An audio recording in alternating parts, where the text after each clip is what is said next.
सभी को जय मसीह की। और आज हम परमेश्वर के वचन से देखेंगे पहला यूहन्ना 4 उसका 6वां पद। और उस पद में लिखा है, हम परमेश्वर के हैं। जो परमेश्वर को जानता है वह हमारी सुनता है, जो परमेश्वर को नहीं जानता वह हमारी नहीं सुनता। इस प्रकार हम सत्य की आत्मा और भ्रम की आत्मा को पहचान लेते हैं। तो बाइबल बताती है आत्माओं को परखो, और आत्माओं को हम किस तरह परख सकते हैं। अगर हम परमेश्वर को जानते हैं तो और उसको सुनते हैं तो हम आत्माओं को परख सकते हैं कि ये परमेश्वर की ओर से है या परमेश्वर की ओर से नहीं है। लेकिन अगर आप परमेश्वर को नहीं जानते हैं तो आप भ्रम में पड़ सकते हैं। इस दुनिया में परमेश्वर को जानते हैं तो आप भ्रम से बच सकते हैं, क्योंकि दुनिया में पूरा भ्रम फैला हुआ है और सब इस बात की खोज में लगे रहते हैं और उस बात को समझ नहीं पाते हैं और वो उलझ जाते हैं और फंस जाते हैं। लेकिन हमें फंसना नहीं है, क्योंकि परमेश्वर ने हमें उलझे हुए से, फंसे हुए में से निकाला है और उस गुलामी से निकाला है ताकि हम आज़ादी और स्वतंत्रता में जी सकें। इसलिए हमें भ्रम की आत्मा से अपने आप को बचा के रखना है, और वही व्यक्ति बच सकता है जो परमेश्वर को जानता है। क्योंकि लिखा है हम परमेश्वर के हैं, हम किसी और के नहीं हैं, हम परमेश्वर के हैं। जो परमेश्वर को जानता है वह हमारी सुनता है। अर्थात परमेश्वर जो कहता है वो उसको सुनने वाला वही व्यक्ति है जो परमेश्वर को जानता है, और जो नहीं सुनेगा वो परमेश्वर को नहीं जानता है। इस प्रकार हम सत्य की आत्मा और भरमाने वाली आत्मा को पहचान लेते हैं कि कौन हमें भरमाने आया है और कौन हमें सत्य में लेके चलने आया है। जैसे जानना चाहिए यदि हम परमेश्वर को वैसे नहीं जानते, जैसे हमको जानना चाहिए वैसे हम परमेश्वर को नहीं जानते तो हम फंस सकते हैं। लेकिन हमें परमेश्वर को वैसे जानना है जैसा वो हमें चाहता है कि हम उसको जानें, और जैसे हम उसको जान लेते हैं तो हम बच जाएंगे। पौलुस के जीवन में एक ही अभिलाषा थी कि वह उसको जाने। पौलुस के जीवन में एक ही अभिलाषा थी, वो चाहता था कि वो परमेश्वर को जाने। तो ये आपके मेरे जीवन में भी ये होना चाहिए कि हम परमेश्वर को जानें। आमीन। और जब हम परमेश्वर को जानेंगे तो हम भ्रम जो दुनिया में फैला है, जो समाज में फैला है, या जहाँ कहीं से भी ऐसी युक्तियाँ आती हैं, हम उसको जान सकते हैं, उसको समझ सकते हैं, उससे बच सकते हैं।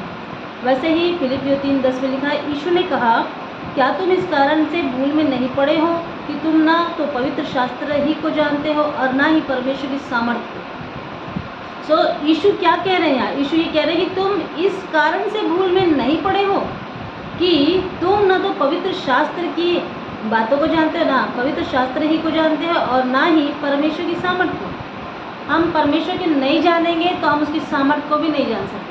लेकिन अगर हम परमेश्वर को जानते हैं तो उसकी सामर्थ्य को भी जानेंगे कि वो कैसा महान, अद्वितीय, अलौकिक, अद्भुत परमेश्वर है, जो प्रतिदिन चमत्कार करता है, आश्चर्य करता है, छुटकारे देता है, स्वतंत्र करता है, हमें निकाल लाता है। हमें तो हमें उस सब तमाम चीज़ों से हम बच सकते हैं जो आज हम भूल में पड़े हैं कि परमेश्वर हमारे साथ ऐसा नहीं कर रहा, परमेश्वर आश्चर्य काम नहीं कर रहा, परमेश्वर हमें भूल गया, परमेश्वर हमें छोड़ दिया। जब इस तरह आप बोलते हैं तो हम परमेश्वर जानता है कि ये मुझे नहीं जानता। लेकिन परमेश्वर को जानने वाले लोगों, परमेश्वर का भय मानने वाले लोगों, हम भूल में नहीं हैं, हम भ्रमित नहीं हैं। हमें परमेश्वर के अनुग्रह में बुलाया गया है। हम परमेश्वर को जानते हैं कि वो चकित करने वाला, आश्चर्य करने वाला, जीवन देने वाला, जीवित परमेश्वर है, और वो हमें बचाने आया, छुड़ाने आया और हमें बचा के रखा है ताकि हम दुनिया में भ्रम में ना पड़े। इसलिए हमें पवित्र आत्मा दिया, अपने वचन भेज के हमें सुरक्षा देता है। तो भ्रम में बचने के लिए हमें परमेश्वर के वचन को जानना चाहिए और परमेश्वर की सामर्थ्य को जानना चाहिए। आमीन। अगर आप भ्रम में नहीं पड़ना चाहते हैं तो उसको जानना सीखें, उसको समझना सीखें। जब जानेंगे तब समझ आएगी। और हम देखते हैं कि बाइबल पढ़ते समय हम अक्सर क्या हो जाते हैं, हम भूल जाते हैं कि बाइबल में क्या लिखा है। हम पढ़ते तो जरूर हैं लेकिन उसको अंदर ग्रहण नहीं करने की वजह से हम भूल जाते हैं।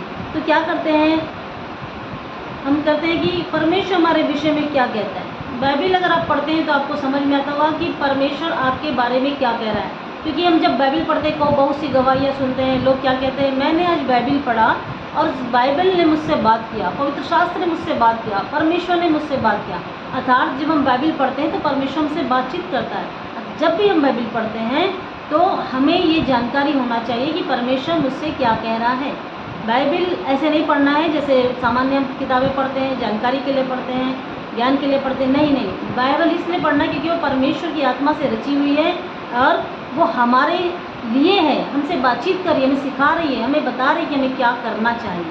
हमें इसलिए हमें परमेश्वर के वचन को जानना चाहिए, उसे पढ़ना चाहिए और उसके अनुसार अपने जीवन को जीना चाहिए। हमें लिखा है यदि हम इन पर विश्वास करेंगे और उनके अनुसार चलेंगे तो हम कभी भी भ्रमित नहीं होंगे। लेकिन हम जो कुछ लिखा है उसके अनुसार नहीं चलते हैं तो हम भ्रम में पड़ सकते हैं, हम गलत रास्ते में जा सकते हैं, बुराई में पड़ सकते हैं। लेकिन अगर भ्रम में नहीं पड़ना चाहते, बचना चाहते हैं और पड़ भी गए हैं और बचना चाहते हैं प्रियो, तो बाइबल कहती है कि मुझे जान। बाइबल कहती है उसको जानना होगा और उसको जानकर वैसा ही करना होगा जैसे उसमें लिखा है, और वैसे ही जैसे लिखा है अगर वैसे ही हम करने लगेंगे तो हम कभी भी भ्रम में नहीं पड़ेंगे, और पढ़ भी गए हैं तो उसमें से बाहर आ जाएंगे, निकाल लाएगा हमारा परमेश्वर। आमीन, हालेलुया। अर्थात बाइबल को जितनी सरलता से समझते उतना अच्छा है, हम जितनी ज़्यादा उसको सरल तरीके से समझेंगे उतना अच्छा है। तो उसके लिए हमें क्या करना पड़ेगा, हमें विश्वास करना होगा, उसके अनुसार चलना होगा, और हमें बाइबल को अपने जीवन में इस कदर लेना होगा कि जैसे वो पवित्र रास्ता दिखा रहा है हमें वैसे ही पवित्रता में चलना होगा, तो हम कभी धोखा नहीं खाएंगे। आज ज़्यादातर विश्वास में पड़े हुए जो प्रभु को विश्वास तो करते हैं लेकिन ना जानने के कारण वो पवित्रता के मार्ग से भटक जाते हैं।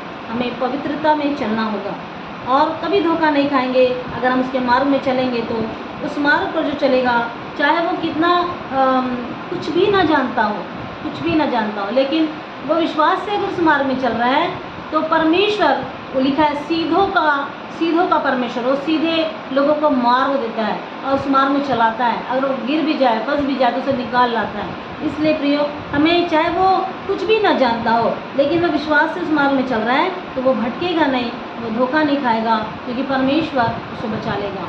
आज देखते हैं 100% लोगों को देखते हैं अगर, तो आधे जो 50% लोग क्या करते हैं, वो भूल जाते हैं कि बाइबल को जानते ही नहीं। वो बाइबल तो रखे रहते हैं सजाने के लिए, लेकिन उसको पढ़ते नहीं, उसके बारे में जानते नहीं, उसको समझते नहीं है। 50% ऐसे हैं, और 50% काफ़ी बाइबल पढ़ते हैं जानते हुए भी उस सामर्थ्य को नहीं पहचान पाते कि बाइबल का जो वचन है वो परमेश्वर के द्वारा दिया गया है, और हम उस सामर्थ्य को भूल जाते हैं। जब परिस्थितियाँ उल्टी आती हैं, जीवन में कठिन बातें आती हैं, परिश्रम करते हुए थक जाते हैं लोग, तब वो बोलते हैं कि परमेश्वर का सामर्थ्य हमारे जीवन में काम नहीं कर रहा। लेकिन परमेश्वर का सामर्थ्य उनके जीवन में काम करता है जो परमेश्वर को जानता है और परमेश्वर के अनुसार चलता है। वो उसकी सामर्थ्य को प्रतिदिन महसूस करता है, क्योंकि परमेश्वर अपनी सामर्थ्य के हमें प्रतिदिन देता है। इसलिए हम कहते हैं तेरी सामर्थ्य में मैं सब कुछ कर सकता हूँ। केवल वही व्यक्ति ये कह सकता है जो जीवते परमेश्वर के साथ चलता है, जीवते परमेश्वर को जानता है, वही ये कह सकता है कि तेरी सामर्थ्य में मैं सब कुछ कर सकता हूँ। आमीन। और परमेश्वर वही परमेश्वर है जो हम देखते हैं, उसने कहा मैं हूँ, अर्थात वही परमेश्वर आज भी है और युगानुयुग रहेगा। उस पर विश्वास करें हम, और जब विश्वास करेंगे तो विश्वास करें और वैसा ही कर्म करें, था आपको जाने और विश्वास करें, तब उसकी सामर्थ्य हमारे ऊपर रिलीज़ होगी। और वो कहता है इब्रानियों में कि विश्वास के बिना उसको प्रसन्न करना अनहोना है।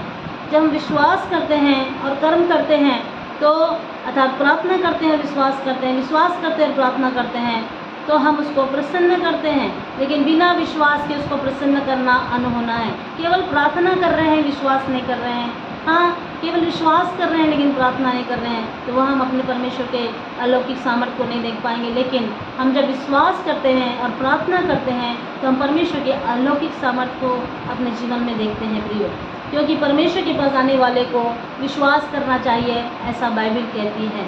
इसलिए हमें क्या करना है, लिखा है 11:6 में लिखा है इब्रानियों में कि हे प्रिय भाइयों, धोखा न खाओ परंतु वचन पर चलने वाले बनो। याकूब कहता है हालेलुया, किसे? वचन पर चलने वाले बनो।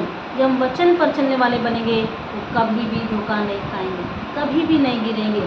और इब्रानियों में लिखा कि विश्वास के बिना उसको प्रसन्न करना अनहोना है। तो हमें विश्वास करना, और इतना विश्वास करना है कि विश्वास के द्वारा हम बड़ी बड़ी युक्तियों को हरा दें, बड़ी बड़ी सामर्थ्य के काम हमारे विश्वास के द्वारा दिखने पाए। आपका पहचान विश्वास होना चाहिए कि यह मसीह पे विश्वास करते हैं, ये यीशु पे विश्वास करते हैं, और देखो उनके जीवन में परमेश्वर अलौकिक और अद्भुत काम करता है। हम जैसे देखते हैं दानियल को देखते हैं, विश्वास के द्वारा उसकी प्रार्थना के द्वारा था, विश्वास और प्रार्थना उसने कर्म किया और विश्वास किया और अद्भुत बातें उसके जीवन में हुई। और आज अब बाइबल में देखते हैं दानियल को, विश्वास हम देखते हैं सारा और अब्राहम को।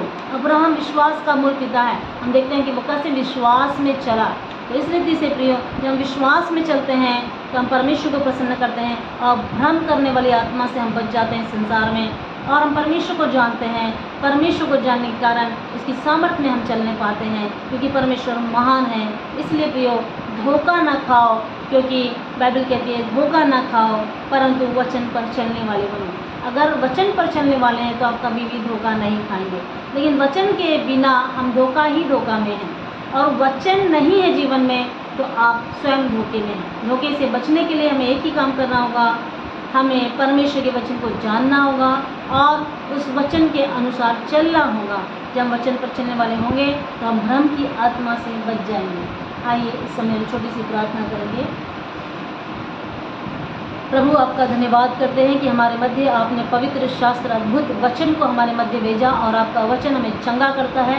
पिता, धन्यवाद करती हूँ जितने लोग भ्रम में हैं, धोखे में हैं, दुनिया में उलझ गए हैं, फंस गए हैं, पिताजी प्रार्थना करते खुदावत एक एक को छुटकारा दीजिए, एक एक को चंगा कीजिए, अपने लोगों को पिताजी परमेश्वर होने दीजिए, वचन के अनुसार चलने वाला बनाइए, वचन को जानने वाला बनाइए, वचन में जीवन जीने वाला बनाइए। पिताजी प्रार्थना करते हैं कि कुछ छुटकारा दीजिए इन दिनों जो बहुत परेशान है, दुखी है, व्याकुल है, और जो परमेश्वर के वचन से भ्रमित हो गए हैं, दूर हो गए हैं, हट गए हैं, पीछे चले गए हैं। पिता यीशु के नाम पर उस पर दया हो, कृपा हो, भटके हुओं को प्रभु राह दिखाइए और होने दीजिए पिता, आपके लोग आपके निकट आ सकें। प्रार्थना करते हैं प्रभु, हर एक को छुटकारा दीजिए। आज की शाम प्रभु जी हर एक व्यक्ति छुटकारा पाए। आज का दिन हर एक के लिए आशीष का दिन हो, आश्चर्य कर्म का दिन हो, चकित करने वाली बातें हों। अगर कोई उलझ गया है प्रभु और संसार के धोखे में फंस गया है, पिता आप जो कोई कहता है, जो कोई विश्वास करेगा, विश्वास से उसके लिए मार्ग निकलेगा। परमेश्वर विश्वास करने वालों के लिए मार्ग निकालता है, रास्ता निकालता है। कहता है तुम मुझ पर विश्वास करोगे और मेरी महिमा को देखोगे। उसने कहा मुझ पर विश्वास करने वाला धोखा नहीं खाएगा। तो धन्यवाद करते हैं महान परमेश्वर, होने दीजिए विश्वास के साथ आपके वचन के अनुसार चलने वाला हम सभी को बना, ताकि आपके नाम की महिमा हम करने पाएँ। आज के दिन हर एक को प्रभु आशीष दीजिए, शांति दीजिए, कल्याण कीजिए, और हर एक कुमार्ग से, बुरे मार्ग से, धोखे के मार्ग से उन्हें बाहर निकाल लाइए, ताकि आपके राज्य में प्रवेश कर सकें। धन्यवाद करते, प्रार्थना सुना यीशु मसीह के नाम में, आमीन।